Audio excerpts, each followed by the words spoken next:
Salam sejahtera bagi kita semua. Izin memperkenalkan diri. Nama saya Giva Violen Pardede dengan NIM 11S24054 kelas 11 IF2 dari Prodi Informatika. Sini saya akan menjelaskan tugas praktikum musim pertama saya yaitu Fundamental Blender. Oke. Untuk studi kasusnya yaitu objek bebas yang dibuat menggunakan lebih dari 3 gabungan objek Blender dan harus berada pada satu 3D views. Oke, untuk topiknya yang perlu diterapkan pada proyek Blender adalah modifier, material, lighting, dan render. Oke, di sini saya membuat desain kamar tidur di Blender 3D yang terdiri dari beberapa elemen. Contohnya itu tempat tidur, kasur, meja kecil dengan lampunya, dan juga dindingnya. Oke, dalam proses pembuatan kamar tidur ini ada beberapa kategori tools yang saya gunakan, yaitu tools pembuatan objek, tools mengedit bentuk objek, tools menambahkan tekstur dan warna, tools meningkatkan realisme dengan modifier, dan juga tools untuk mengatur pencahayaannya. Oke, yang pertama itu pembuatan objek. Sebelum membuat desain kamar tidur, saya membuat objek-objek dasar seperti tempat tidur, meja, lampu, kasur, dan juga dindingnya. Untuk menambahkan objek dasar ke dalam scan, kita dapat menggunakan shortcut Shift A. Seperti ini. Oke, beberapa objek yang saya gunakan dalam objek ini yaitu plane, cube, cylinder.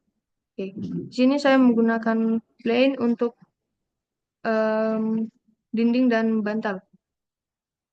Untuk cube, saya, saya gunakan untuk tempat tidur, kasur, dan juga mejanya.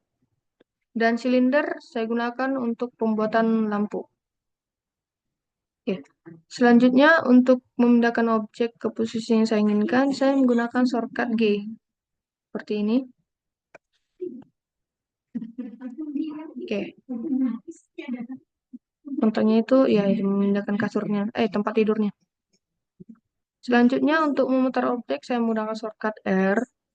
Contohnya memutar lukisan ini di dinding agar posisinya sejajar dengan dindingnya.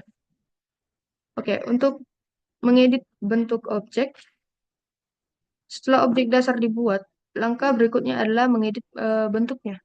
Untuk mengedit bentuk objek, kita dapat menekan tab, misalnya kasurnya, tab, seperti ini. Oke, untuk meletakkan sudut tajam agar terlihat lebih alami seperti meja ini, saya menggunakan bevel atau shortcutnya yaitu Ctrl B. Oke, untuk mengedit objek dengan efek yang lebih mulus, dapat menggunakan shortcut O.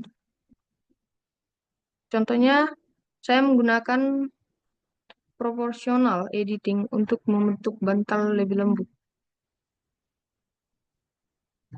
Oke, selanjutnya menambahkan tekstur dan warnanya. Agar objek terlihat lebih hidup, saya menambahkan warna dan juga tekstur. Di sini saya menggunakan material properties, yaitu yang berfungsi untuk mengatur warna dan tekstur pada objek. Di sini saya menggunakan warna putih untuk bantal dan juga kasurnya.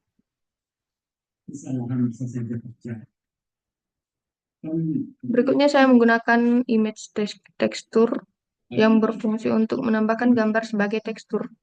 Di sini saya menambahkan gambar kayu pada lantai dan tempat tidur. Seperti ini, saya menggunakan materialnya yang saya ambil dari Google. Sama seperti tempat tidurnya. Saya juga menggunakan gambar pemandangan untuk lukisan di dinding ini, yang saya ambil dari Google juga.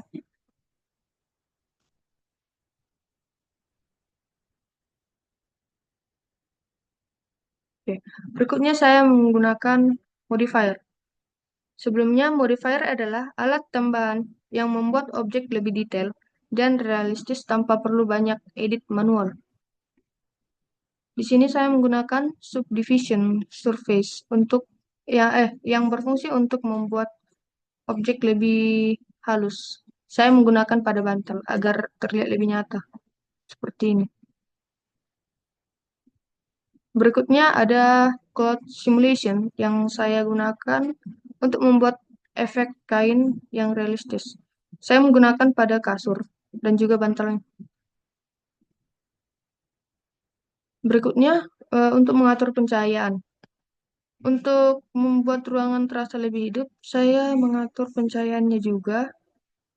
Saya menggunakan light types. Di sini saya menggunakan jenis cahaya area light yang berfungsi untuk menerangi seluruh ruangan. Dalam seperti ini ini lights-nya. Maka pencahayaannya dari sini akan ada pantulannya di sini. Oke. Dalam praktikum ini, saya menggunakan berbagai tools untuk membuat objek, mengedit, memberikan tekstur, dan meningkatkan realisme desain objek di Blender. Oke. Jika saya render,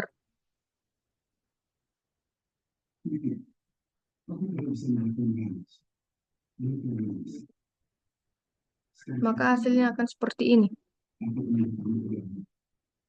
Yang pencahayaannya seperti ini, yang dari sisi kanan.